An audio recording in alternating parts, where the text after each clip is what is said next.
Hey guys, how are you? It's actually Thursday, April the 19th, so I'm a little behind on my weekly video blogs. Nuri Castillo Crawford, that's my name. And if you and I have been interacting on here for a minute, you already know that. I am the author of a bilingual children's book, and you can see a little bit. Back there, it's 3,585 miles to be an American girl.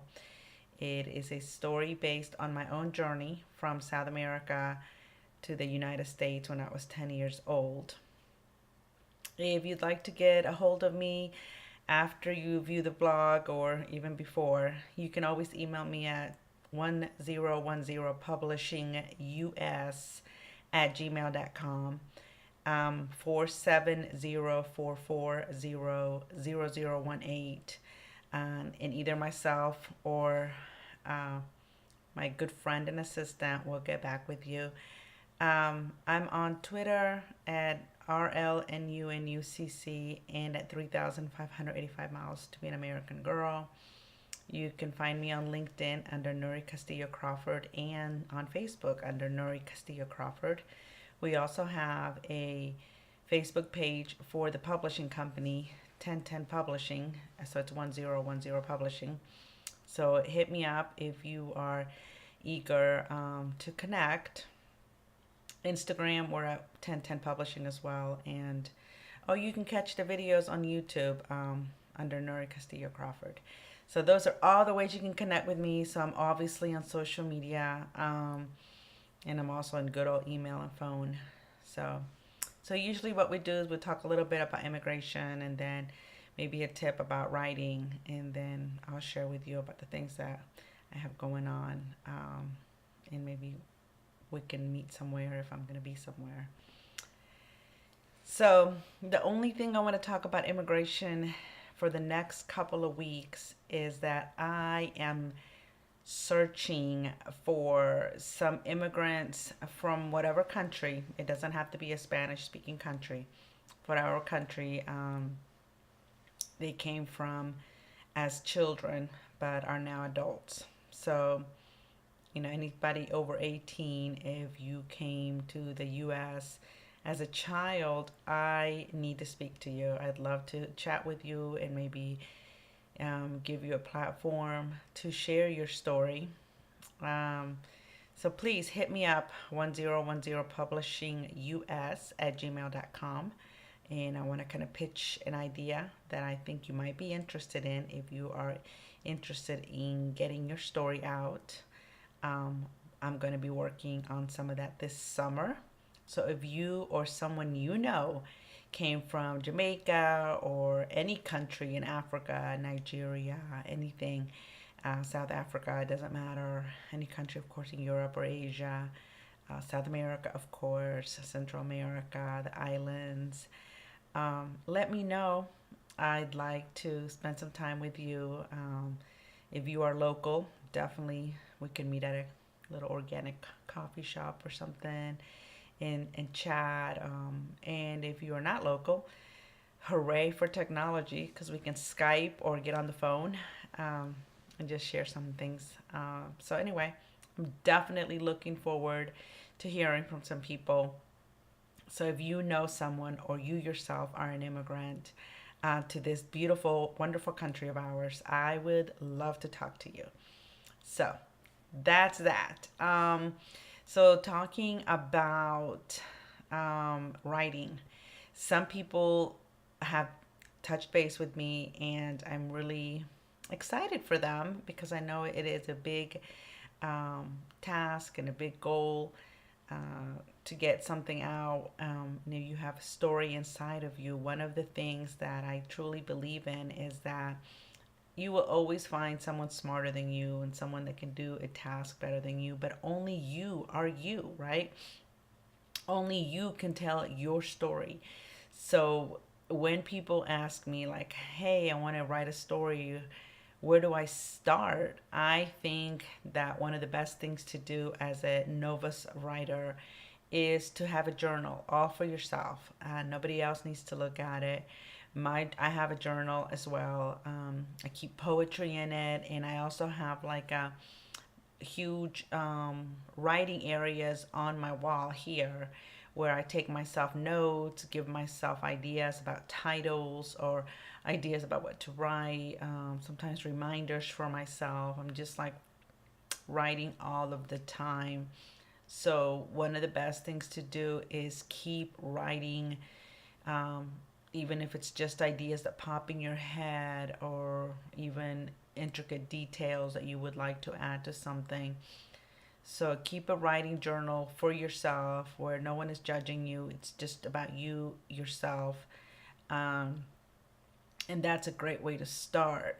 In addition, I always tell novice writers to read. Read, read, read. You cannot be a good writer unless you read. I mean, that's where we get ideas. That's kind of like part of the research part of writing. So, dedication is more than just saying, I'm going to write a book. It's not a job for the faint of heart. You have to have passion for what you write about so that you can go the extra mile and push on through obstacles, etc. And in real life, we all know that we have obstacles, and so writing is part of life too. If that is part of your life, you need to expect obstacles and challenges that come along the way. But like with everything else in life, perseverance and never giving up will definitely help you find a successful conclusion to your writing quest. So that's my advice for this week about writing and those novice writers trying to get your ideas out. Only you can tell your story, and that is the easiest way to get a story out or your first book out is something that you have lived or you have knowledge of from personal experience. Continue writing, continue reading. If it is something you're passionate about, you will make it a priority. Nobody can make you do it. So good luck with that. I know that summer's coming up, and sometimes summer provides some of us a little bit of wiggle room in terms of some downtime. So it's obviously a perfect time to get yourself situated and find a spot somewhere in your house or your place of residence where you can devote some time to writing. So yesterday, let's talk about what I've been doing. Yesterday, I actually spoke to someone, and I'm so excited. So there's this online magazine that counselors in South Florida put together. It's a new venture. I think it's got great potential, sharing uh, tips and stories of inspiration and motivation um, towards young adults and parents transitioning from secondary to post secondary life. I love it because it's from counselors, so counselors have that like sixth sense about what children need and have an insight about how to reach them, how to reach kids. So I'm totally excited to help support that effort and provide some narrative, some storyline to go with the magazine. Hopefully, I'll be able to connect with some people in South Florida through this venture. So I will be contributing that within a month or so, and my piece will be highlighted, I think, in June, maybe July, but I think in June. So definitely I'll keep you posted on that. What else am I working on? Yeah, the next project or the next visit I will be doing is on May the 14th. I will be going to the Leon County school system, and I'm super excited. I've actually been working on a small little giveaway that I'm gonna start giving kids when I go to schools. Just like to encourage and motivate or reward for asking questions, in-depth questions, and I'm gonna try to help the kids learn how to think of higher level questioning, etc. Depending on the age group, I'm going to try to incorporate some more standards that are aligned to reading and writing, etc., so that we can get more out of the visits. And hopefully, I will be able to not only share my story, but also be able to engage the children and help impact their daily life or their content area as well. So, as an educator, that actually means something to me. So, I'm totally excited about that. And then on May the 16th, I will be here locally and I will be at Decula Elementary School. I'm definitely very excited about that part because I was supposed to be there, I think it was like 2 months ago, maybe three. It was maybe 2 or 3 anyway. We had a snow a snow episode here in the metro area, and so I was unable to make it. But I think that this time I'm going to be able to make it, and I definitely want to get something special for the kids there because, like I said, this is local, and I definitely want to show my love for them too. So that is pretty much all that I have going on right now. If you are in Atlanta metro area, we literally have about 4.5 weeks left of school here.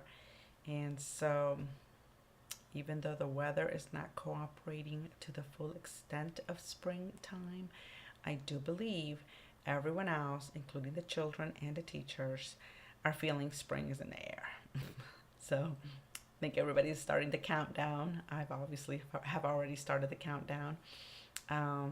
It's always a bittersweet time as we count down to the end of the year. We definitely, all need to have a pause for summer and kind of like get revamped and get re-energized to welcome the children again for the next school year. So we definitely look forward to the break. We're only human. But also we kind of feel like, I don't know, we miss them the minute they get on their bus and they leave. And then if they are transitioning to another level, like if they're going to middle school or the next year they're going to a high school or they're graduating from high school, then part of us as educators always goes with them. And it's really cheesy, I know, but I just really believe that really happens to us. And so bittersweet moments towards the end of the school year, but definitely the warm weather definitely increases the children's, just anxiousness for summer break, and they look forward to the break from working so hard all year long too. So everybody works hard during the year, educators and students alike. And so I think everybody looks forward to the break and spending time with loved ones and just relaxing a little bit. So I definitely am looking forward to that too. Look forward to writing a lot this summer and by the pool and doing these blogs by the pool. And I'll just be by the pool. So anyway, all right, have a great rest of the week. Tomorrow's Friday and the weekend, of course. And we will chat next week. Hit me up at 1010publishingus@gmail.com or 470-440-0018. On YouTube, LinkedIn, and on Facebook, I'm under Nuri Castillo Crawford. On Instagram and Facebook, I'm also under 1010 Publishing, so it's 1010 Publishing. Twitter, RLNUNUCC, and 3,585 miles to be an American girl. So hit me up on any of those platforms, and I look forward to connecting with you. And I will talk to you next week. Bye, guys.